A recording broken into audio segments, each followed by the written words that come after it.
Et salut à tous, c'est Miu. On se retrouve pour l'épisode 2 des Asus Kama. Donc voilà, donc avec Scrappy on a vu que l'épisode 1 vous a quand même bien plu. Hein, on a eu quand même pas mal de vues en très peu de temps. Donc je me suis dit que c'est parti, on va faire l'épisode 2. Alors dans cet épisode 2, on va garder un peu le même concept, c'est-à-dire que dans l'épisode 1 on est allé voir un PNJ qui nous a donc échangé des dagues contre du bois. Donc je vous invite à aller voir cette vidéo si vous ne l'avez pas vue. Et donc là je vais un peu faire le tour en fait de toutes les astuces Kama que je peux connaître avec les PNJ. Enfin du soit toutes celles que je vais vous révéler. Et voilà, je vais faire un condensé, comme ça au moins ça évitera de faire un épisode pour chaque vidéo et voilà, et vous embêter à regarder toutes les vidéos. Donc, comme ça au moins ça sera plus rapide, plus clair et mieux pour vous surtout parce que c'est votre bonheur qui est essentiel. Donc tout d'abord PNJ, qu'est-ce que c'est pour les gens qui ne savent pas? C'est des personnages non joueurs, donc c'est-à-dire tous les personnages qui sont contrôlés par le serveur. Donc voilà, donc il y en a un peu partout dans Dofus. Donc on va partir tout de suite pour la première astuce. Alors c'est une des astuces les plus connues. On va se rendre aux zap -13, -28. Voilà, donc bon, la plupart de vous a reconnu cette astuce, mais bon, hein, je vais quand même la dire, on sait jamais. Je fais le tour, c'est une grosse astuce, hein, ça fait quand même beaucoup de Kamas très très souvent. Donc voilà, donc en fait le but, quand vous avez un peu de moments pour vous à perdre ou quoi, ou je ne sais pas, vous vous inscrivez en Coliseum. Donc là ça va vous rechercher une partie en fonction de votre cote actuelle. Donc voilà, donc pas besoin de rager en disant ouais différence de level patati patata. C'est votre cote actuelle qui va être pris en compte et pas votre level.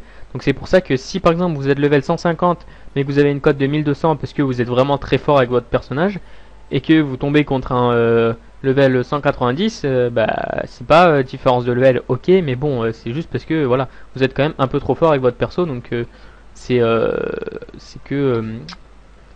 c'est comment dire, je trouve plus le mot, enfin voilà, c'est favorable pour vous, on va dire, voilà, ça vous surestime, on va dire, en attendant de trouver le mot. Bref, avec les Coliseum, donc quand vous lancez un combat, à la fin du Coliseum, si vous gagnez, je dis bien si vous gagnez, parce que si vous perdez, vous ne gagnez rien du tout. Si vous gagnez, vous allez gagner de l'expérience, donc très bien pour XP vos persos. Et puis en plus, ça va vous apprendre à jouer votre perso. Et vous gagnez aussi des Colisétons. Donc voilà, donc on peut voir que moi, pour ma part, j'en ai que 3. Je gagne à peu près dans tous les Coliseum, je gagne 150 en moyenne, 170 de Colisétons par combat gagné. Les combats ils durent en moyenne 5 minutes on va dire. Bon, certains vont durer beaucoup plus longtemps, 15-20 minutes. Hein. Bon, après ça dépend de la compo en face, de votre compo, etc. etc. Donc voilà, donc vous allez gagner des Colisétons. Avec ces Colisétons, qu'est-ce que vous allez faire? Tout simplement, vous rentrez dans cette salle. Vous allez parler à Annabelle UR. Voilà, toujours des noms, voilà, donc un PNJ. Et voilà, donc en échange de vos Colisétons, donc voilà, vous pouvez prendre des galets cramoisis, des galets, donc tous les galets c'est pour un peu crafter. Après les grosses boîtes, donc pour le Crossmaster, les attitudes, le cram, donc voilà, donc ça c'est un truc un peu sympa, voilà, bon perso j'aime pas trop. Et parchemin de sort, très important pour vous parchoter.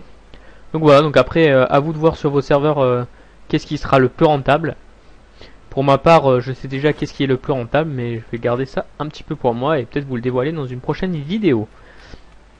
Alors c'est parti, on va partir sur directement la deuxième astuce Kama, enfin la deuxième astuce avec les PNJ. Donc non, ce n'est pas l'astuce avec ici les cuirs qu'on détaille à 2, hein, non pas du tout, parce que cette astuce est nerfée donc elle ne marche plus. Mais c'est tout simplement, voilà, avec les doppels. Donc qu'est-ce que c'est les doppels? Donc les doppels en fait, vous avez une quête ici, s'entraîner avec un doppel, vous faites commencer l'entraînement. En fait vous allez lancer une quête, voilà, bon je l'ai déjà lancé, c'est pour ça. Voilà, un gros par 15, vous allez lancer cette quête. Et le but sera de détruire tous les doppels. Donc à la fin de cette grande quête, vous allez gagner 250 doplons. Pardon. Et en même temps vous allez gagner je sais plus trop combien de doplons par doppel que vous allez tuer. Donc voilà. Bon après je sais plus trop les chiffres exacts, on va dire que vous allez arriver à peu près de, je sais pas moi, 500 doplons on va dire. 500 doplons par jour. plus les succès qui sont ici même. Donc dans les monstres, dans les doppels. Donc voilà, moi on voit que j'en ai réussi pas mal. Donc il me reste plus que cela à faire. Et si je réussis ce succès, voilà. Donc je vais gagner 85 doplons. Là, voilà, je l'ai bientôt fini. Là aussi, enfin bref. Et ici, quand j'aurai tout fini, je vais gagner 835 doplons. Donc à quoi servent les doplons? Comme le Coliseum, déjà les doppels ça fait XP et ça donne des doplons. Et les doplons, pareil, on va parler au PNJ. Très important, on prend le trousseau de clés qui permet d'accéder de faire une fois n'importe quel donjon, mais une fois par semaine, gratuitement avec le trousseau. Le parchemin de sort spécial pour notre perso. Donc après ça je pense que tout le monde connaît. Et puis après acheter voilà, les parchemins ou des galets, ou des grosses boîtes, bon, au choix. Comment dire, tout ça va être un peu en fonction aussi de vos serveurs, qu'est-ce qui va être le plus rentable. On peut également, à noter, on peut également acheter des colisétons, donc ça c'est vraiment très bien. Voilà pour les gens qui ne font rien de leur doplon, qui par exemple préfèrent se parchoter en sort, acheter des parchemins de sort. Avec les doppels, ils peuvent pas, hop, ils achètent des colisétons. Donc voilà, 2 doplons, 1 coliséton. Et après, ils peuvent acheter leur parchemin de sort. Donc à savoir que les doplons, ça va très très vite. Moi j'en ai pas, moi j'en ai utilisé beaucoup pour me parchoter, donc voilà. Ensuite, on va passer directement à la troisième astuce Kama avec les PNJ. Donc cette astuce, voilà, donc là c'est un peu le tour des astuces un peu connues. On va partir directement au rivage suffolkien en 10-22. On va monter d'une case et en fait on va aller au chenil ici. Donc beaucoup de joueurs connaissent, mais il y en a beaucoup aussi qui ne connaissent pas. Donc quand vous allez ici, c'est simple. Ici vous avez Oshimo, où vous pouvez déposer votre familier quand vous partez en vacances pour éviter qu'il meure. Mais bon, ça sert à rien parce qu'il y a les banques. Enfin voilà, bon bref. Et en fait ce que vous faites, c'est que vous faites acheter ou vendre. Et tout en bas là, hop, poudre d'éneripsa à 1000 kama unité. Donc si j'en prends 10, voilà, on va en prendre 10, ça va me coûter 10 000 kama. Voilà, donc j'ai acheté pour 10 000 kama, donc 10 poudres, 10 000 kama. On va à Bonta ou à Brakmar. Donc ça aussi, il faut regarder sur vos serveurs, bien sûr. Tout dépend des serveurs, commencez pas à m'insulter. Et là, quand on va aller dans les poudres, on va aller dans les poudres d'Ineripsa, voilà, 13 000 kama les 10. Donc ça veut dire que là, je viens de dépenser 10 000 kama et je vais me faire 3 000 kama de bénéfices. Sachant que pour ma part, je suis niveau 195, donc je peux mettre environ 195 ressources. Donc imaginez qu'on fasse 195 fois 3000. Alors, je sais pas trop combien ça va faire. Je vais calculer ça vite fait. 195 fois 3000, ça fait dans les... je crois que ça fait 585 000. Donc voilà, donc vous faites environ, on va dire, environ 585 000 kama de bénéf. Voilà, en faisant rien. On fait rien. Et les poudres, je vous assure qu'elles partent, mais à une vitesse impressionnante. Donc ça, c'était la troisième astuce. On va passer maintenant à la quatrième astuce Kama. Alors cette quatrième astuce Kama va porter sur quoi? Va porter tout simplement sur les alliances. Donc pour faire une alliance, en fait, c'est une recette secrète. Donc ça, il y a bon nombre d'entre vous qui ne connaissent pas cette astuce. Donc en fait, c'est simple. Vous allez ici, vous faites acheter. Vous faites acheter du minerai et là vous allez acheter de l'or. Donc voilà, donc après la quantité que vous voulez. Pour ma part, je vais pas les acheter parce que là c'est beaucoup trop cher. Normalement le prix de base c'est 10 000 kama. Cependant je crois que j'en ai un peu... ouais, j'en ai 20. Bon, j'en ai 20, il m'en manque 5. Je vais en acheter quand même 5 pour vous montrer l'astuce. Mais attention, on vérifie bien les prix parce que cette astuce est rentable, mais faut faire attention. Donc voilà, donc j'en achète 10, tant pis, c'est pas grave. Et donc ça va être simple. Il faudra se rendre à l'atelier bijoutier d'Amakna. Donc on va y aller ensemble. Je dis bien l'atelier bijoutier d'Amakna, pas Astrup, pas Bonta, pas Braque, pas où vous voulez, c'est Amakna. Amakna, le village d'Amakna, enfin vraiment Amakna quoi. Voilà, donc l'atelier il est juste en dessous ici, donc il faudra aller ici. Donc ça va, c'est pas loin du zap. Surtout n'allez pas là-bas, ok c'est Amakna, mais bon. Je vous ai dit juste en dessous du zap. Hop, un coup à droite et on y est.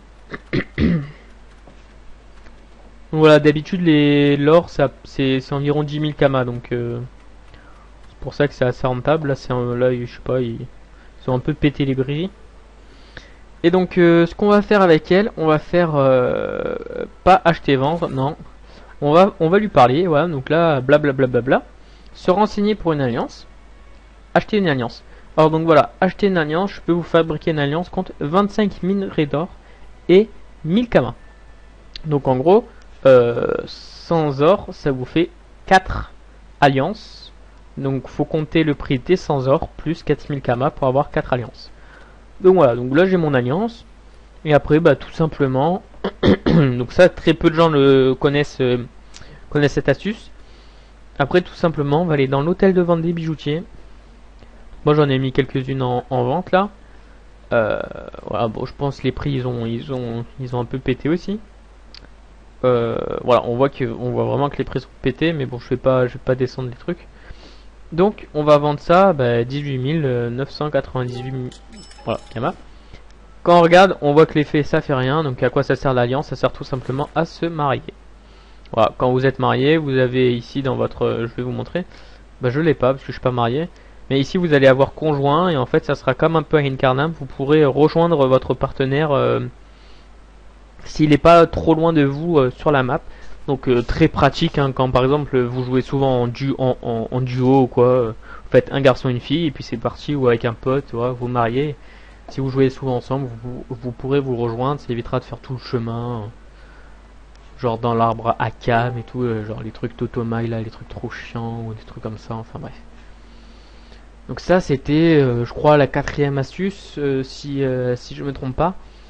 On va passer donc du coup à la 5e astuce. Alors cette 5e astuce elle est très peu connue. Alors donc ça va être simple. Simple hein, c'est des PNJ hein, je dis toujours ça va être simple mais en même temps c'est le cas. On va se rendre tout de suite au port de Madrestam. Donc voilà, c'est ces petits ports que j'aime beaucoup. Donc on va y aller. Pap. On va courir. Et en fait, le but, ça sera d'aller ici, là, dans l'atelier des pêcheurs, qui se trouve ici même. Atelier poissonnier et pêcheur. Là, vous allez me dire, mais qu'est-ce qu'il va faire? Il va vendre du poisson? Je sais pas, il va s'acheter des cannes à pêche? Eh ben non, pas du tout. Vous allez voir. Ça va en étonner certains, hein. Mais comme quoi ça sert à quelque chose de parler au PNJ. Hein. Très souvent les personnages passent devant comme ça là et on s'en fout, on leur parle pas.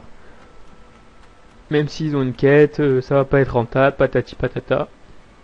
Mais c'est toujours important de leur parler. Ça peut toujours donner des informations ou quoi.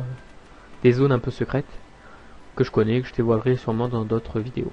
Donc voilà, donc on va ici. Donc en 12-1. Et ici on a Papy Ourax Hipip. Donc en fait, quand on lui parlait, voilà, donc on lui parle au PNJ, hein, et il nous raconte sa vie, et il nous dit machin, sa spécialité c'est le gigot de sanglier à la menthe accompagné de cervoise tiède. Blablabla, et il nous dit j'ai besoin de gelée menthe. Voilà, jusque là, on est d'accord. Donc en fait ce qu'on va faire, c'est on va parler, on va faire échanger. Et là je crois que je vous ai préparé de la gelée menthe. Voilà, j'ai 100 gelée menthe. On va mettre les 100 gelée menthe. Et à la place des 100 gelée menthe, il va nous donner quoi? 4 saphirs déjà polis. Donc là où est l'astuce Kama, hein, c'est bien sûr, vous l'aurez compris, c'est d'acheter les gelées vertes par 100 si leur prix est inférieur à 4 pierres de saphir poli. Donc voilà, donc après vous voyez vous, donc on va valider hein. Voilà, donc j'ai pu mes gelées, j'ai mes 4 saphirs. On va aller à Bronta vite fait pour vous montrer. Alors je ne sais pas si les prix ont augmenté, diminué hein, ça je sais que je les avais achetés il y a un petit moment mais que j'attendais pour vous faire la vidéo. Atelier de mineur, donc on va acheter, on va aller dans les pierres précieuses et on va aller dans les saphirs. Donc on voit que les saphirs c'est 4297 kamas unité, donc x4 Ça fait 4 et 4, 16. Donc ça fait à peu près du 17 000 kamas. Et ensuite 17 000 kamas. Donc là, pour que ça soit rentable, il faut tout simplement que les 100 gelées vertes soient inférieures à 17 000 kamas. Donc bien sûr, ça fera pas des grosses sommes, hein. Je les monte. Voilà, donc c'est inférieur à 17 000 kamas. Donc là, le truc qui est assez rentable, c'est du coup d'en acheter plein. Jusqu'à s'arrêter à peu près à 15 000 kamas, hein, pour avoir quand même une marge de bénéfice qui soit quand même un petit peu importante, quoi. Après, ça sert à rien. Et voilà, donc on en achète plein et on les transforme en saphir. Et puis enjoy, hein, j'ai envie de dire. Sachant que les saphirs, hop. Saphir, je vais vous montrer vite fait à quoi ça sert, hein, quand même. Les saphirs, voilà, ça sert à Draco Coiffe Saphir. Le casse-coffre, ça sert à rien. Draco Coiffe Noir, ça c'est acheté aussi. Enfin, c'est crafté. La baguette Nininin, c'est crafté aussi. Anneau du mineur, je ne sais pas. La Goultar, ça c'est forcément c'est pas du tout crafté. Non, je me suis gouré. C'est surtout la baguette des lames, voilà, qui est beaucoup crafté. Donc il en faut 5. Ça c'est un craft qui est vraiment beaucoup crafté. L'argomina, ça c'est quand il y a du PVP un peu. D'agro aussi. Donc voilà, après plein de trucs, Kamasutra, voilà, un peu les panneaux bizarres et tout ça là. Panneaux que personne n'achète. Collier du Minoto, enfin bref. C'est présent dans beaucoup de craft. Donc c'est une pierre qui va être très vite vendue. Et du coup, vous pouvez vous faire pas mal de bénéfices dessus. Donc, je tiens quand même à dire, regardez vraiment sur vos serveurs si c'est bien, si c'est bien rentable, hein, les prix, puisque tout dépend de vos serveurs. Et aussi, bon, ça va pas être des grosses sommes de kamas comme souvent plein de gens marquent, style 10 millions en 5 minutes. Hein, le truc est totalement faux, parce que le mec il se balade avec 1 million de kamas. Mais comme vous pouvez le voir, bon, j'ai quand même, j'ai pas beaucoup de kamas, mais bon, j'en ai quand même un petit paquet. Voilà, moi ça me renfloue ma banque tout le temps. Voilà, j'ai tout le temps des trucs en vente et ça n'arrête pas de se vendre. Et puis on se dit bon, c'est juste 2000 kamas, mais bon, 2000 kamas toutes les je sais pas moi, toutes les 5 minutes, et au final on va voir la banque et on voit 300 000 kamas parce qu'on a effectué toutes les astuces que je vous ai montrées. Donc voilà, 300 000 kamas, j'ai envie de dire, c'est toujours ça de bien, hein. Ça paye le pain, ça paye les popos, enfin ça paye largement tout ça, ça paye plein de trucs et voilà, donc c'est cool. Donc c'est fini pour les astuces, je vais vous présenter d'autres astuces dans de prochaines vidéos. Si vous avez aimé le contenu de cette vidéo, n'oubliez pas de mettre un petit pouce vert, ça serait vraiment super, ça nous aiderait beaucoup dans notre chaîne. Si vous avez des questions ou des commentaires, c'est en dessous de la vidéo qu'on les marque. On va tâcher d'y répondre le plus rapidement possible. Et c'était Milieu en direct du serveur Amaero. Je vous fais plein de gros bisous et je vous dis à la prochaine tout le monde. Ciao ciao.